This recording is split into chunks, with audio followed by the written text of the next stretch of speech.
বর্তমানে আছি রামকৃষ্ণনগর কলেজের ঠিক সম্মুখে।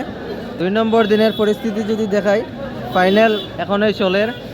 ভিড় যদি দেখাই, এখানে দেখুন হাজার হাজার দর্শক বৃন্দরা, ক্যান্ডিডেট, মেম্বারের প্রার্থী, জেডপিসি সবাই এখানে আসুন। এখানে যদি ভিড় দেখাই আমি, খুবই বেশি ভিড়।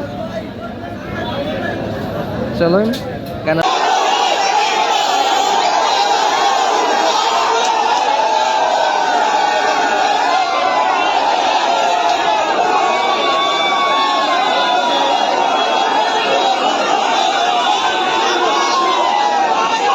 এই দেখুন তার অবস্থা, এর রঙকেলা খেয়ে গেছে তোর এখানে। মামি গেছেন না নি? ঠিক আছে, কত নম্বর জিবি, কোন জায়গার? ঠিক আছে, এ দেখো তার অবস্থা।